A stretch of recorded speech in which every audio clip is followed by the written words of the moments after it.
Now, after a poor showing in the midterm elections in the United States, the Republican Party has limped to a majority in the House of Representatives, edging out Democrats to control the lower chamber. This means that Nancy Pelosi will lose the Speaker's gavel in the next Congress as Republicans reach the 218-seat mark out of 435, which gives them the majority. Sherwin Bryce reports on the GOP's victory after a surprisingly strong showing from the less favoured Democrats, who managed to retain their majority in the Senate, in addition to future current Speaker Nancy Pelosi. The GOP regained a slim majority in the House, and with that, the powerful Speaker's gavel for the next Congress, amid acrimony within the party after their dismal showing in the midterm election, after a predicted so-called red wave simply failed to materialize. But the majority matters, particularly to the man hoping to be the next Speaker. I told you we'd get back. Just took a little while. I appreciate that. Everyone up?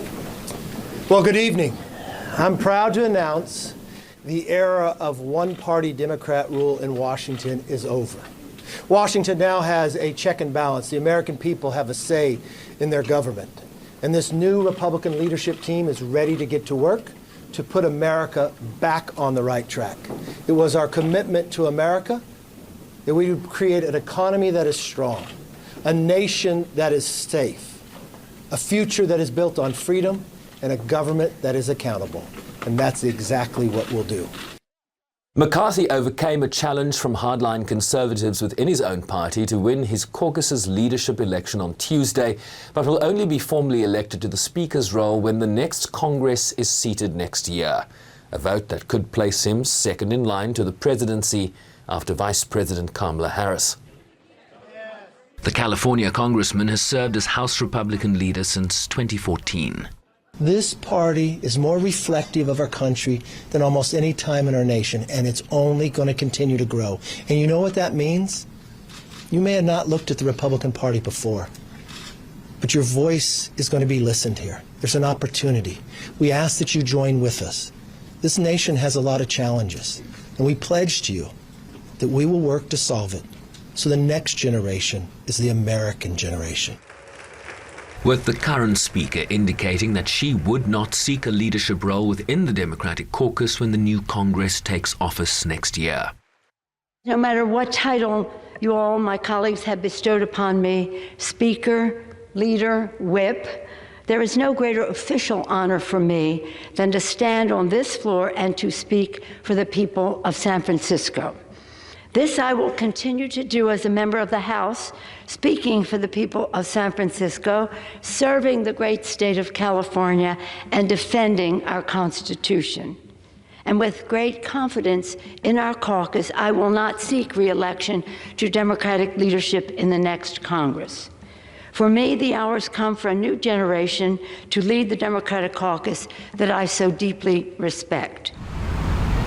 As a new era of divided government beckons in Washington, with Republicans planning a slew of investigations into the current administration, including the foreign business dealings of President Biden's son, Hunter, and last year's chaotic withdrawal from Afghanistan.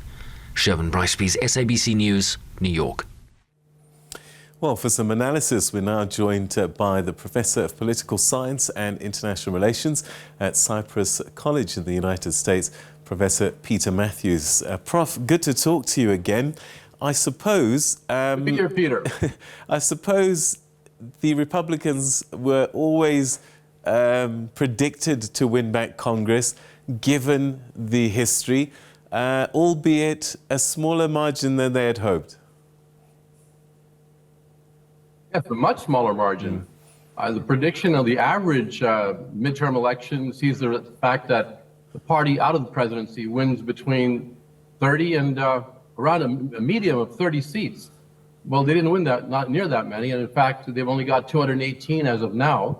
They might go up to 223 possibly, but the Democrats have 212. So we'll see how that goes. It's a very narrow margin, and they're going to have difficulty governing or be able to get some of their policies through with the potential speaker who hasn't been elected yet. He's 188 votes. He needs 218 votes to win the speakership, which the election will be held in January, but he only has, at this point, in the nomination vote, he only has 188. He needs more Republicans to come aboard and support him if he's going to become Speaker. That's a beginning show of some disunity, possibly. All right. They talk about a divided government, but even the outgoing Congress was pretty divided, though. And in fact, it's not just Congress, because you have to think of the Senate, the way bills have to pass through both houses. So not much has changed, given that the threshold for passing some of these laws and resolutions is so high, even though the Democrats might have had, inverted commas, control of both houses, they did struggle. This then makes the job even harder, doesn't it? It really does, and here's the reason for that. Because in the Senate, there's a rule that was adopted a while back that's still with us called the filibuster. And that means on all legislation at this point that does not deal with financial legislation, which is almost everything else, you have to have at least 60 votes on the winning side, because the other side can filibuster or block the vote.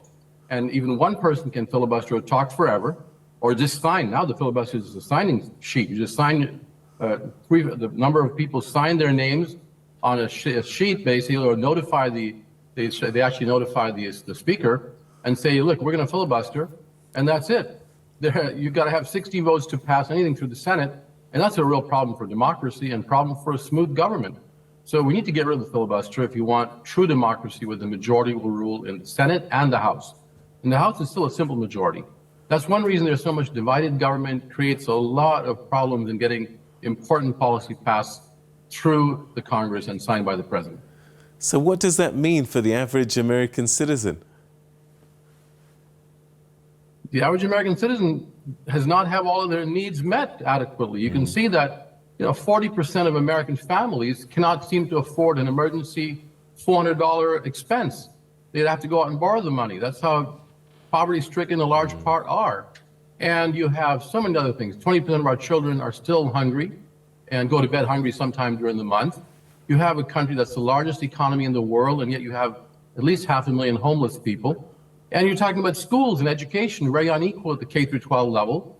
Universities are becoming more and more unattainable, unaffordable for a lot of middle-class students. And the middle class has been shrunk by about 9% in the last 30 years. A lot of things have to be taken care of here. And with divided government, now you have a divided party in the Republican Party on top of that. You have real compounded to overcome. That's a real problem. You have to start with, I think, eliminating the filibuster. And for that, you have to have the majority vote in the Senate. And if Senator Warnock wins re-election, there'll be a 51-49 majority in the Senate, and they can actually abolish the filibuster if they want to. It takes political will, though. All right. So that's going to be, is it the Georgia race that's going to be the decider in the end, do you think?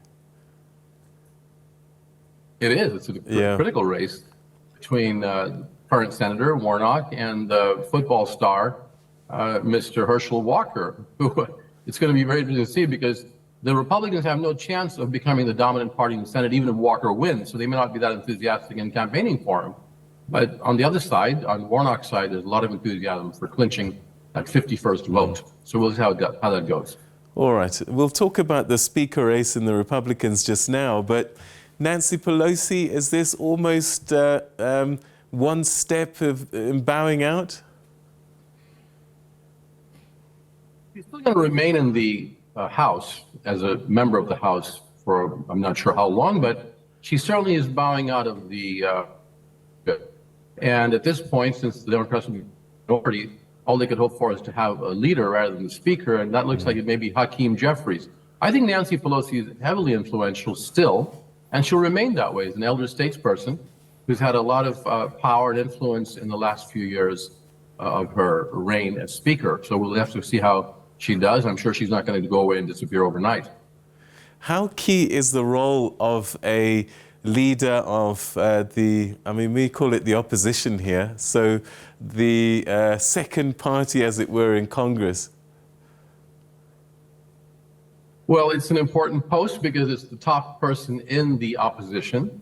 And so that person can rally the troops, rally the public to support policies that the minority supports against the majority. If they're charismatic enough, if they have the intelligence and leadership skills, they can rally the public and still get maybe some of the folks on the other side to cross party lines and vote for key bills, such as education aid or healthcare reform or climate change, which is pressing. These are pressing problems. Climate change is huge. A minority leader with charisma and knowledge can actually rally the country in that direction, but they don't really have as much power as they would as speaker. That could happen in 2 years. Democrats could win back the majority in 2 years. I'm actually predicting there's a good chance that could happen, actually, depending on how the next 2 years go. All right, and the Republicans that look pretty divided at the moment, how important will be the speaker race?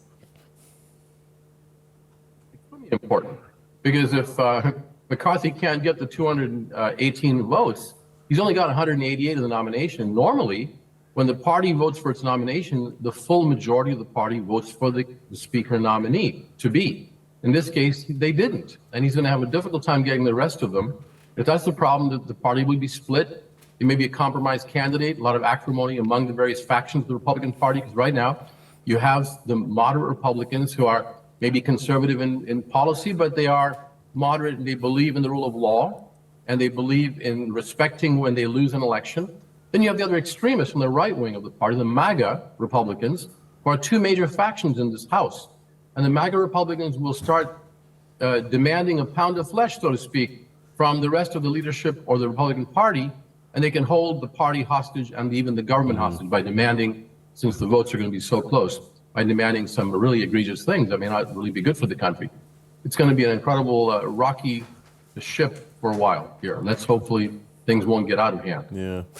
Joe Biden in the past had a reputation for being able to get bipartisan support for some of his efforts. As we start to count down towards the next election cycle, is he going to be able to pull that rabbit out the hat, or are parties literally going to be trying to stop the other parties from shining, as it were?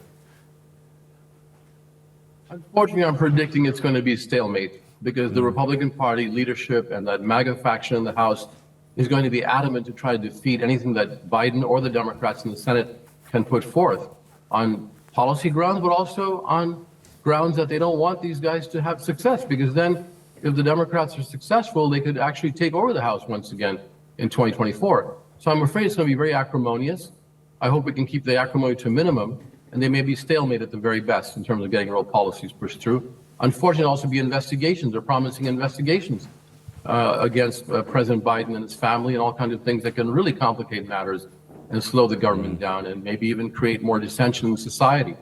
We need a stable society and government that'll move forward in a progressive direction. That's what American people want. Is that what we're going to see in the next 2 years? I'm afraid it's not going to be that easy at this point, given the configuration of how the election came out.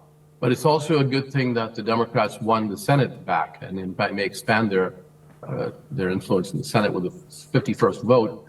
And it'll help President Biden. If both the Senate and the House had gone to the Republicans, Biden would have had a really big problem. He couldn't even get his judges ratified. That's a very important function of the Senate. They get to advise and consent. They have to vote on ratification of the judicial appointments, including the Supreme Court justices that President Biden can put up when someone retires, when there's a vacancy. In this case, if the Republicans had won the Senate, he would have been dead on arrival as far as the judicial appointments. He wouldn't have a chance to adjust to appoint the judicial appointments that he would like to have. Now he can do that. That's a big plus. Can the president run the country without Congress? No, not really, because the Congress is the first branch of government, actually, in the Constitution. It's Article 1 that deals with the Congress. And any budgetary matters of spending bills have to pass through Congress, as do all of the other laws. So not only does the Congress have the power of the purse, but other laws have to be passed by Congress before the president can sign them. The country cannot be run without the Congress. Congress can make laws without the president. If he decides to veto bills or not assent to them, they can pass it by a 2/3 majority and still make laws for the country. And technically speaking, they can run the legislative aspects of the country with no problem. But you need Congress. It is the first branch. It's the most important branch in terms of everyday policy making, especially in domestic affairs. When it comes to foreign policy, the president tends to have the upper hand. So what it sounds like is that he's going to have to sacrifice quite a bit if he wants to get certain legislation pushed through. There's going to be bartering and deals made, which might see him giving up a lot of positions. Yes. The short answer is yes. I think, unfortunately for President Biden, he's going to have to do this. And hopefully he will be able to get one or two things through. For example, recently, several Republicans crossed over and voted with the Democrats in the Senate on a procedural vote to enhance and support the marriage equality for LGBTQ people to get married. And that was a bipartisan vote that was taken recently with about, I think, 12 Republicans crossing over and voting with the Democrats in the Senate. So we'll have to see how the House reacts, if they'll do the same thing in any way. But it's going to be much tougher for President Biden these next 2 years to get things done as opposed to the previous 2 years. All right, we've run out of time, but one important question. It did come up as an election issue in the end, and that was abortion rights. What will happen in the next 2 years given the constitution of government now? Well, the abortion issue is extremely important. About 60% or 65% of Americans support the right to choose on abortion, and higher numbers of women support that, actually. So the majority supports it, and it's very incumbent on those in power to not forget that. And yet it's going to be very tough for the Democrats or the leadership in the government to pass a abortion codification, to make it into law, because now you have the Republicans in Congress, the majority. They'll vote against making it into a law. And so the Supreme Court decision to restrict abortion and to allow states to ban it will probably continue for a while. And that would be a real tragedy and a shame in a sense, because people are going to be upset about that. It might cause a flood of votes for those who are pro-choice in 2024. Professor Peter Matthews, always good talking to you. Thanks so much indeed for joining us. Thank you so much, Peter. Take care. Okay, that's Professor Peter Matthews, who's a political science and international relations teacher at Cypress College in California in the United States.